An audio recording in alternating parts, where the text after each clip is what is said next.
caso que é o do Jeff Machado, aquele ator que foi morto da Record no Rio de Janeiro.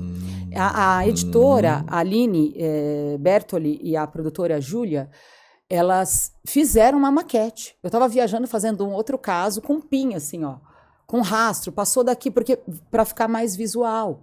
Eu vi você apontando. Dedo, porque quem não vai a campo talvez não se localiza. Elas que fizeram, eu não fiz aquilo. Elas fizeram para conseguir olhar toda hora para o crime. A gente está fazendo o Champinha. O Champinha matou Liana Friedenbach e Felipe Café. A gente contratou um maqueteiro para fazer uma maquete para que a gente pudesse entender ali as distâncias em escala real. Isso traz verdade para quem está em casa, mas traz para a gente também segurança ali, né? Você fica seguro do que você está dizendo. Não, mas não é possível ele ter saído daqui e até aqui. Alguém está te contando isso, mas não passa aqui. Aqui tem um rio. Daí a gente ficou na dúvida, então vamos fazer o percurso. Fiquei 4 horas numa mata nativa, passando dentro de rio, caindo em barranco de 200 metros para entender se aquilo era verdade, porque a gente desconfiou que estava estranho. E você pega as imagens também, as fotos, tudo para olhar? Pego tudo. Nossa, tudo. É assustador essa parte. Né? Esse da Liana Friedenbach foi terrível, porque as fotos todos os laudos ali, que essa menina passou... A do Champinha. Ela foi estuprada por 4 homens durante vários dias, ininterruptamente, né? Então, você imagina o que olhar.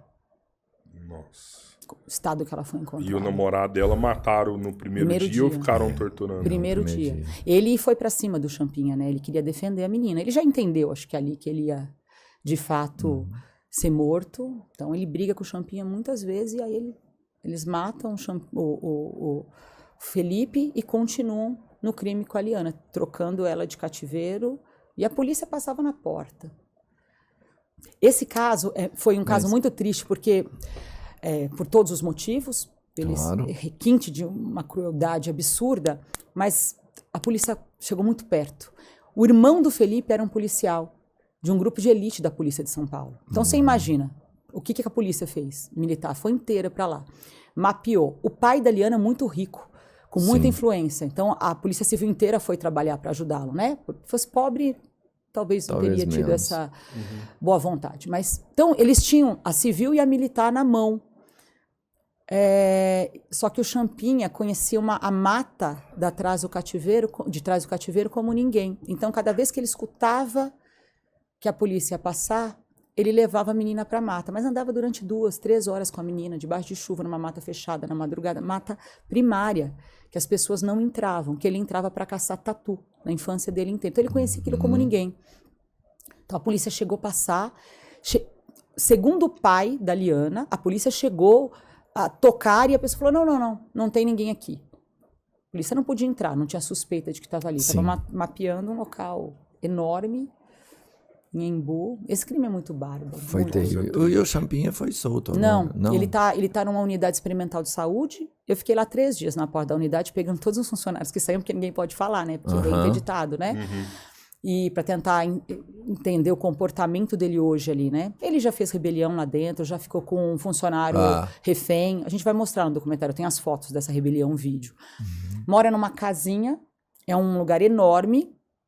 São, acho que, se não me engano, 6 casas que remontam uma casa mesmo. Ele divide essa casa com um rapaz, só tem 5 ou 6 lá, que entraram enquanto menores e são considerados muito cruéis e incapazes de estão lá. Tem essa discussão, né, porque é um lugar enorme. Mas ele não pode ser solto, ele vai passar o resto da vida lá. Então, a gente não tem prisão perpétua. Ele não foi condenado. Eles criam mecanismos para que ele fique lá. Tem um limbo na lei aí. Tem um limbo, porque ele não foi julgado porque ele era menor. Então, ele cumpriu a pena dele na época era FEBEM, que era FEBEM. Aprontou um monte lá dentro, mas cumpriu lá. Quando estava para sair, crime de mídia, né? Crime de repercussão. Sim. E aí criaram esse espaço para ele. E aí mandaram outras pessoas para lá. Ele tinha 16 anos, está com 30 e poucos. Quem convive com ele, falou para mim, quem convive lá dentro, não tem a mínima possibilidade desse rapaz viver em sociedade.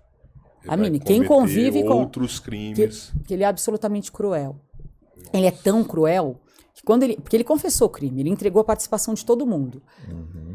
acreditando que sou menor, vou ficar 3 anos, 4 ali na Fundação Casa, com 21 eu saio, vou embora de São Paulo, tá tudo certo. Ele não entendeu o que poderia acontecer, nem a gente entendia Mas você naquela acha época. que ele tinha essa consciência que é só 3 anos só e vai acabar Tinha, e eu vou... Tinha, que é a consciência do menor infrator, sempre soube disso.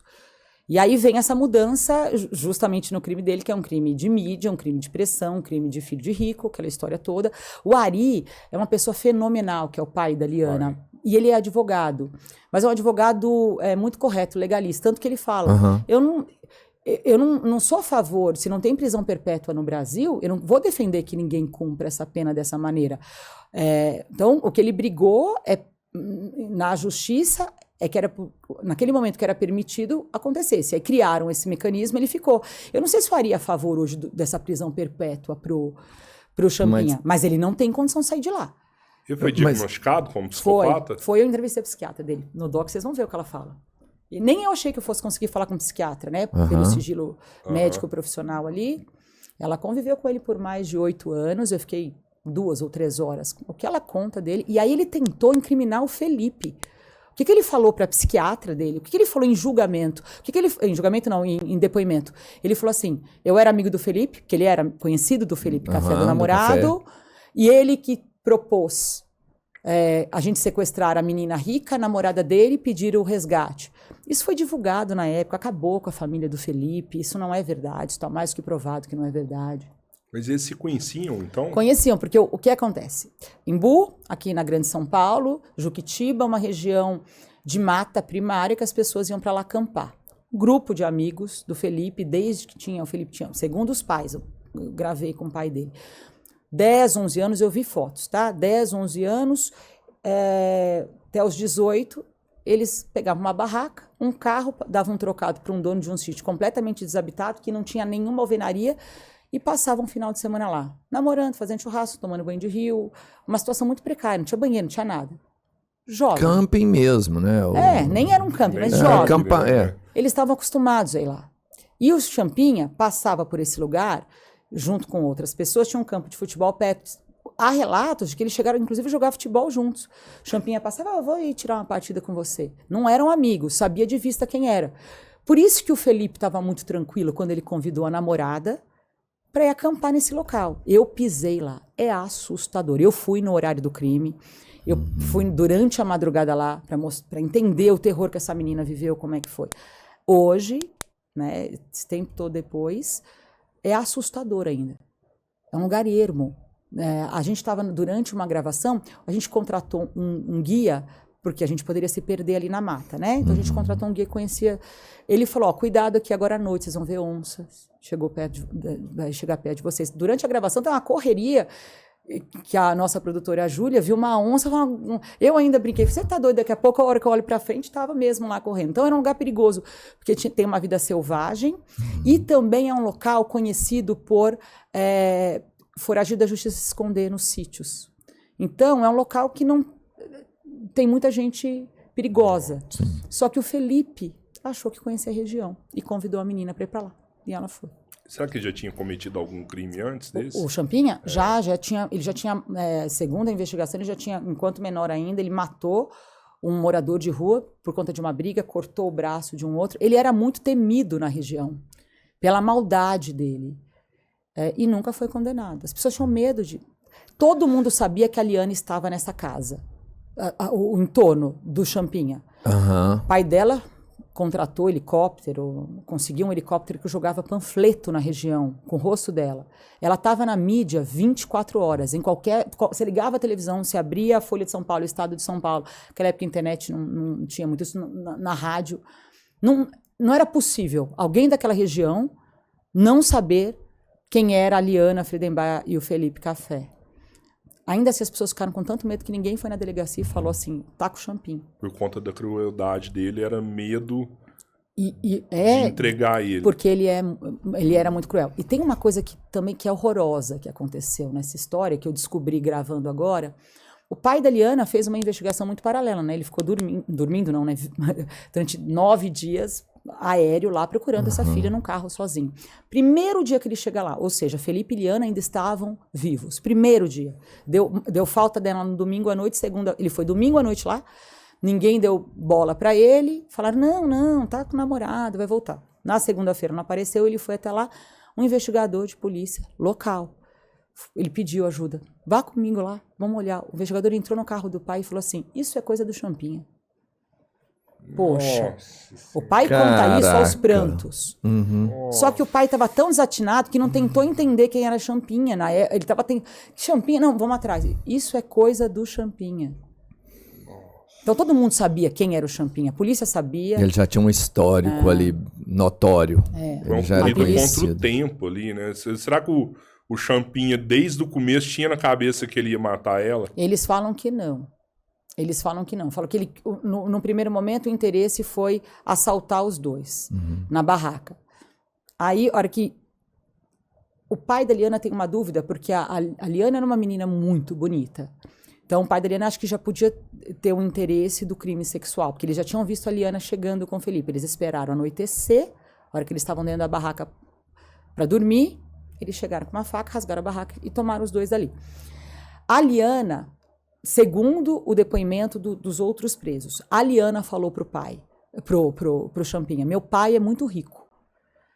Pede um dinheiro pro meu pai te paga o que for. A Liana era o amor da vida do pai dela. É uma gêmea ali, sabe? Pede o dinheiro pro meu pai que ele paga. E aí, naquele momento, o Champinha e o Pernambuco falaram: a gente vai tomar dinheiro com essa história. Só que daí vai pro crime sexual. Aí começa a ter aquela patrulha inteira de mídia, repórter, helicóptero sobrevoando, ele perdeu o controle. E aí tentou esconder o crime. Eu não sei nem se ele tentou esconder, porque ele jogou a menina lá. Foi uma coisa muito, muito cruel. Eu nunca vi uma crueldade tão grande que fizeram com ela. E 4 homens ali. Dizem que tem mais. Numa sequência de crime, de violência sexual, com uma menina que ficou absolutamente apática. Eu vou falar uma coisa, que eu não tenho medo. O irmão do Champinha, chama Gilberto, que não quis falar comigo, ficou com medo de falar comigo, desligou o telefone na minha cara. Esse cara podia ter ajudado.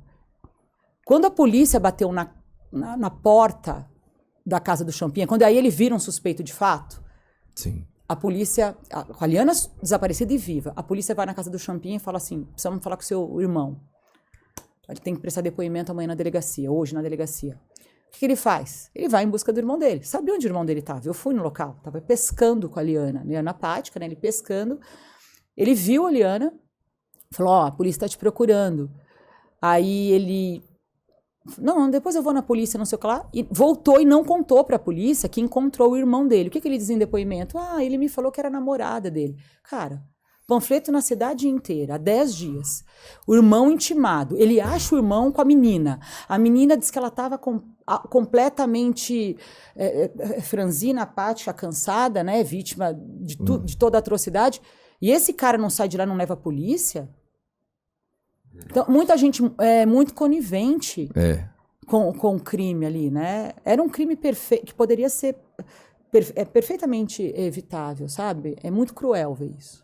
A covardia das pessoas, né? Escuta o pai dela falar assim, é um negócio que dói no coração de qualquer pessoa, assim. Vai na alma aquilo. Vai na alma. Eu chorei durante a entrevista com a Ari. E eu só faço isso da vida, né? Só escuto história triste. Sim. Eu chorei durante... Não vai pro ar, não é? A nossa ideia não é essa, mas não é impossível você ouvir um pai falar e ele te contando o que a filha dele passou.